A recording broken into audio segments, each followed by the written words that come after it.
it's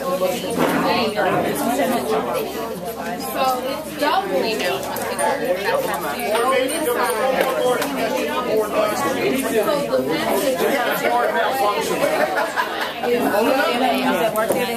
have a small board over here. Two of those, four of those. Finish your finish. Four just almost done.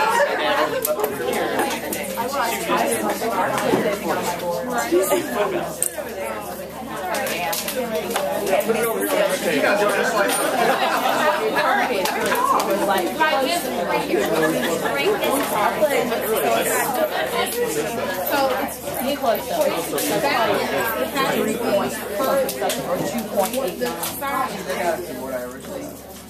folks, I got to tell you that something I'm noticing right away, and this is kind of interesting to me. Some of you are very much more visual, and some of you are more sort of numerical. Some of you do charts, some of you do pictures. That's the nice thing about whiteboard. You're not restricted or constrained to either one, are you?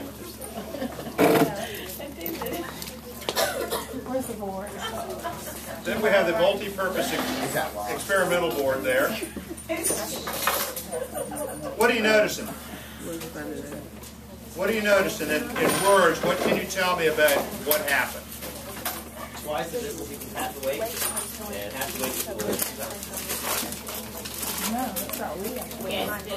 Is that pretty much? Yeah. I'm looking at numbers here and a drawing. Over here, I'm looking at a visual that kind of shows the numbers visually as opposed to a number. In my classroom, either one would work. I don't care, because it's concept that's important here. Now, you had a conversation with the group in the back, I think, about levers and stuff like that. I'd like to hear it. I didn't hear it. We were talking about it. I'd like to hear it. Oh. Well, we were just talking about that the kind of the farther out you go. So kind of thinking about how whether you move something, the weight in or out, the farther out you go, the less force it takes to kind of balance it. Or so, like on a seesaw or moving a weight or something that. Yeah. So a lever with a fulcrum. Yeah. And so, if you have a fixed, sorry, I'm chewing on a baby.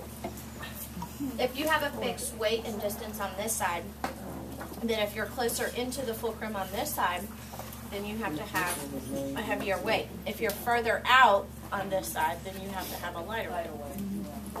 Okay. It's sort of the reverse of when you're trying to lift something with a lever. That if you're too close in, it's harder to lift it up than if you're farther out. You got a comment back there?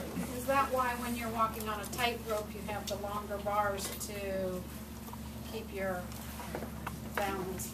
It would seem to me that. Or when you do this going across a log. Or when I do this, I do this. That's a different story. Well, it's kind of related. One of the concepts that we don't have time to get into too in depth here is the idea of a center of mass of this, or a center of gravity of the entire system. Right? There's some center of gravity for that entire system. This balance beam, you have to adjust things so that the center of gravity is right where your string is. And somebody on a tightrope, that's what they're kind of doing with this long stick, is they can kind of adjust their center of mass. You can see that on these too. If you have the weights farther at the end, they don't move up and down as much. If you have them close in, they move up and down a lot more, don't they? Right. Or if you just have weights on one side, the closer to the center, the less vertically the end of the ruler or the meter stick would move. If you move the same amount of weight further down the meter stick with nothing to balance it, it would drop further. We have a comment over here. There's a really good activity that you do with your kids. I have a little boy in my room who's about this tall, and he probably weighs maybe about 70 pounds. I'm obviously not that tall, but I told him that we could counterbalance each other out. Yeah. And what we did was we went toe to toe, and at first they were like, "No, you're going to pull him over," and I was like, "No, I'm not." So what happened was, as soon as the other child gets up, and if somebody wants to do this with me that's smaller than me, I can show it to you, and the kids get it like right away. They understand exactly what I mean, but I just need somebody who's either thinner or shorter than I am, and I promise. We have somebody I think I'd be kind of neat to see. And it works because your kids are little, and they don't.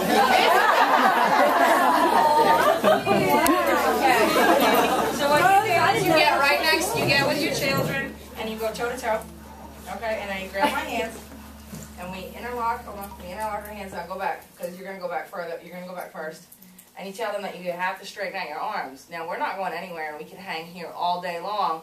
But if you notice, her angle is farther than mine, and the kids get it right away. Kind of like the same thing over there, that she's smaller and she needs to go out further, and I'm bigger and I don't need to go out as far. Yeah. No, it's actually the same. I mean,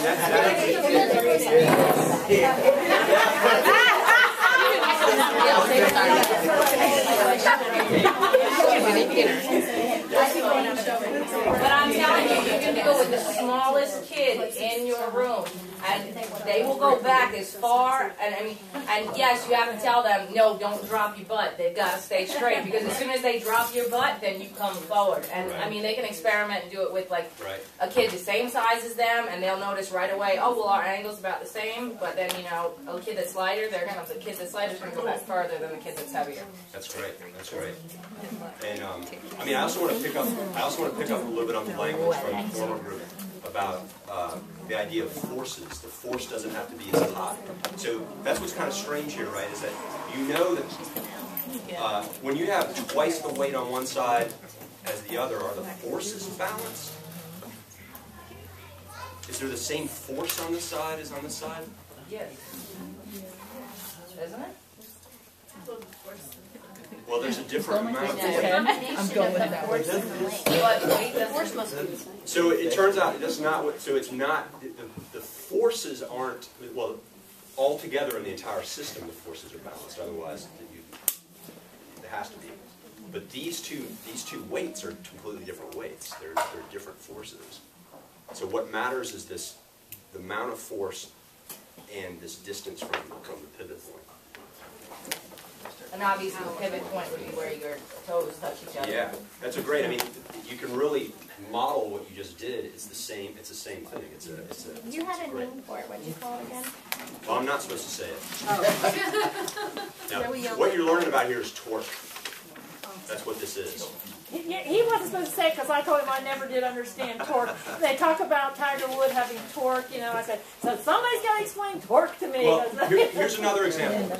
So you all know a lot. You know about torque intuitively. You just haven't, used the words. It's kind of the same thing. If you come up to this door, where do you push the? You push the. Where's the pivot point on this door? It's over here, right? Where do you push? You come over here and push right here? Why not? It's harder. It's harder. So if you apply the same force over here, My mom's a nurse. no problem. Okay? So there's something different going on here with this rotational kind of motion, where the distance, it is like the lever example. The farther you are from the pivot point, the more effective the force is. So can we take it back to Tiger Woods and his torque?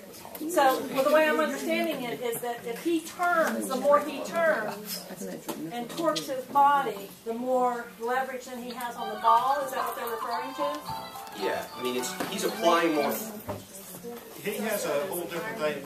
The kinematics, the reason for that has more to do with the way he applies his force through the angle than just the word torque. But that's what I refer to on TV. So the announcers need to take our class. Right?